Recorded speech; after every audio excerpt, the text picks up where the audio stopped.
For decades, humanity has dreamed of unlocking the secrets of Venus, our closest planetary neighbor and one of the most mysterious worlds in the solar system. Often called Earth's twin because of its similar size and composition, Venus is anything but friendly. Shrouded in thick clouds of toxic gases, crushed by atmospheric pressure over 90 times that of Earth, and baked by surface temperatures hot enough to melt lead, it has long resisted our attempts to truly understand it. But in 1989, NASA launched a bold machino-robotic spacecraft named Magellan with one singular goal: to peer beneath the planet's dense veil and show us what had never been seen before. What Magellan discovered before vanishing into Venus' deadly atmosphere would change our understanding of the planet forever and raise even more questions than it answered. Magellan wasn't your typical planetary probe. It wasn't there to take pretty pictures. It was built for radar mapping, using synthetic aperture radar to slice through the choking clouds of Venus and bounce back detailed images of the surface. It arrived at Venus in August 1990 and began its mission by orbiting the planet every 3 hours, scanning mile after mile of terrain with a focus and precision unlike anything attempted before. What it saw beneath the clouds stunned scientists. Far from being a dead, dusty wasteland, Venus revealed itself as a planet shaped by cataclysmic geological activity. Volcanoes, thousands of them, dotted the landscape,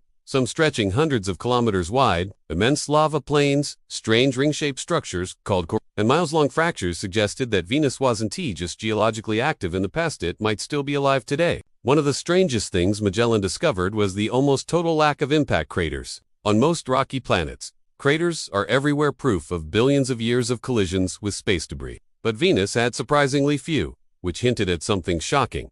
The surface of Venus might be relatively young. It was as if, in planetary terms, the planet had resurfaced itself in one massive event sometime in the last 500 million years. A planetary wipeout, covering the entire surface in lava, erasing most traces of its older history. No one knew why or how, but the radar scans left little room for doubts. Something massive had happened there. Magellan also uncovered features that couldn't be explained easily. Strange structures that looked like giant spiderwebs spread across the ground. Others looked like collapsed domes or tessellated pavement stretching for miles. The planet's mountainous highlands, especially a region called Ishtar Terra, were wrapped in mystery. With mountain ranges higher than Everest and massive plateaus, the region seemed to defy expectations. There were no signs of plate tectonics like Earth's, yet the terrain showed extreme stress and compression. Magellan gave scientists the most detailed maps of another planet's surface humanity had ever seen, and what they saw didn't match any existing model of how a rocky planet should behave. As Magellan orbited Venus, year after year, it continued to refine its scans and send back new data. In total, it mapped over 98% of the planet's surface, revealing more than 1,000 large volcanic structures and hundreds of thousands of smaller ones. But toward the end of its mission, Magellan began conducting experiments that were even more daring.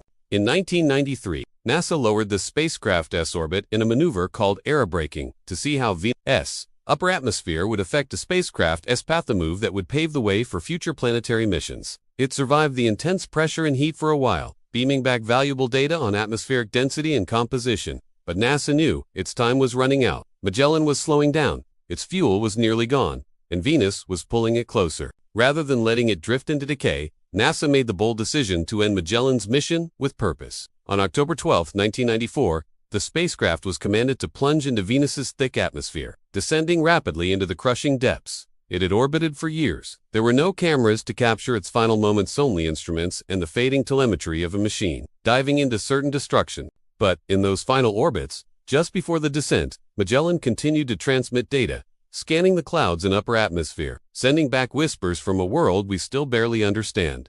Then, silence. What exactly Magellan saw in those final hours remains part of its legacy, though we have no images of its plunge. Its instruments were still active until the moment the spacecraft was torn apart by pressure and heat. Scientists pieced together those last moments from the data. Temperature readings that spiked dramatically, magnetic anomalies that seemed to pulse strangely and tiny, unexpected variations in radar signals that some interpreted as hints of phenomena we still can't fully explain. One set of readings detected slight electrical activity, possibly linked to lightning in the upper clouds. Lightning on Venus is still a debated topic today. Another anomaly in the radar echoes seemed to suggest unusually reflective particles at high altitudes. Some have speculated, though never confirmed, that these could hint at exotic chemical reactions in the atmosphere, or even elements that don't exist naturally on Earth.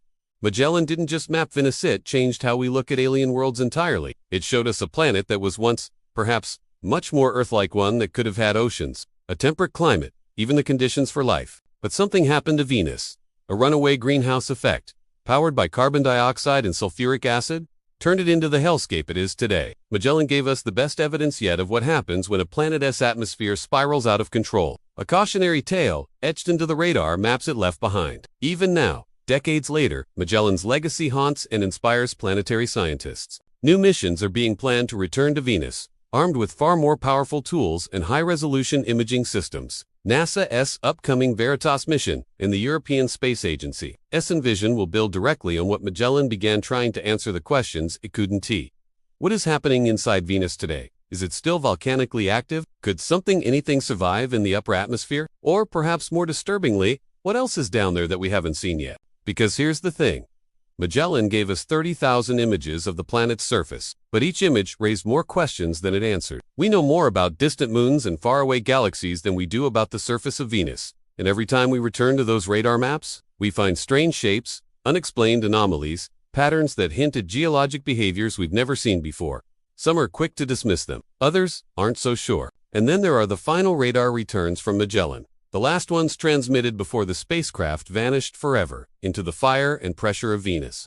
Low atmosphere returns that remain partially unexplained. The final whisper of a machine looking directly at a planet's secrets and taking them with it into silence. Magellan may be gone, but what it revealed lives not just in data, but in mystery. Venus still hides more than it reveals. And if Magellan saw something truly strange in those final moments, something we weren't meant to understand just yet, it's waiting for us. In the clouds, in the lava plains, in the silence, until we return. They thought it was over. When Magellan plunged into Venus's atmosphere in 1994, most of the world moved on, the public attention drifting elsewhere to Mars rovers, space telescopes, and distant but inside a few dimly lit labs and closed-door breathing, something about Magellan's final transmissions refused to rest. The raw data packets, those final blips of information, sent seconds before the spacecraft was lost dead and behaved the way anyone expected. They weren't just simple telemetry. Buried in the radar echoes and magnetic readings were irregularities, flutters, odd signal returns that didn't match any known surface feature. For years, they were chalked up to noise or atmospheric distortion. But not everyone was convinced. Among those who quietly kept digging was Dr. Amina Rios, a radar systems specialist who had worked on the Magellan project from the start. She wasn't ready to let the mystery go. Something about the patterns in the final radar reflections struck her as too deliberate, too consistent, to be random interference. Over the next decade, as computing power grew, she fed the data into more advanced simulations. Refining signal have been removed in the 90s. What emerged from her analysis would spark new whispers in the scientific community. It appeared that the final scans revealed something massive on elevated structure, geometric in form, located deep within a volcanic depression in the Aphrodite Terra region. It wasn't shaped like a typical lava dome or crater rim. It had right angles, flat planes, repeating symmetry. The radar reflections showed a high degree of reflectivity and unusual density readings. One pattern even formed a nearly perfect triangle over 2 kilometers wide. Some dismissed it as an illusion, trick of overlapping terrain. Others weren't so sure. When she presented her findings at a closed planetary science conference in 2008, reactions were mixed. Some scientists were intrigued but cautious. Others scoffed, unwilling to believe that Venus, long thought too hostile for anything resembling life, could harbor anything artificial or unexplained. But what made things even stranger was that one of NASA's internal review boards classified her research shortly afterward. Not rejected, classified. That decision sparked more questions than answers. Why bury the findings if they were just scientific noise? And why did the same region later appear blurred or cropped in several public data archives? Dr. Rios was never publicly silenced, but she became noticeably quiet. She declined interviews, stepped back from public conferences, and eventually disappeared from the field altogether. Some say she was pressured. Others say she kept researching in private. To this day, no one knows for certain. But that strange anomaly wasn't forgotten. When NASA announced the upcoming Veritas mission to Venus, designed to remap the planet with next-gen radar systems, many were excited about the promise of higher resolution scans and surface data. But among a small circle of insiders, there was only one real question. Would Veritas pass over that same triangle? The deeper mystery, however, wasn't just the structured or whatever it was why Magellan had deviated slightly in its final descent, orbiting closer to that region than originally planned. Archived mission logs showed a subtle course correction made days before the plunge. It had been described at the time as a routine maneuver to gather high-resolution data. But given what came next, some began to wonder if Magellan had seen something unexpected and been steered to get a final look before it was lost forever. Even now, the scientific community doesn't talk openly about these anomalies. Publicly, Venus is still regarded as a hellish, geologically interesting world. But quietly, behind the scenes, data from Magellan's final moments continues to be examined, pixel by pixel, frequency by frequency. And oddities keep surfacing. A localized magnetic field spike where no volcanic activity was expected. A series of radar shadows that suggest vertical elevation far taller than any known Venusian mountain. In a chilling echo pattern, one that some analysts believe may have come not from the surface, but from beneath it. Could Venus have subsurface voids, caverns, ancient tunnels formed by lava or tectonic collapse? Or something stranger? Theories range from plausible to wild, but all of them share one haunting implication.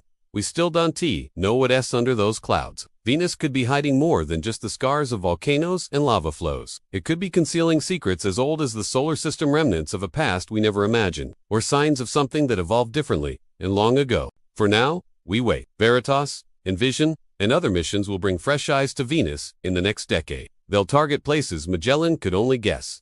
But there's an urgency, now a feeling, quiet but growing, that Venus isn't just a warning about planetary climate disaster. One that Magellan, in its final, silent dive into fire and shadow, may have almost unlocked. And if that structure is real, if something unnatural does sit quietly beneath Venus's storm-choked clouds, then Magellan's last message wasn't just scientific data. It was a signal, a whisper from a forgotten world, and it's still echoing.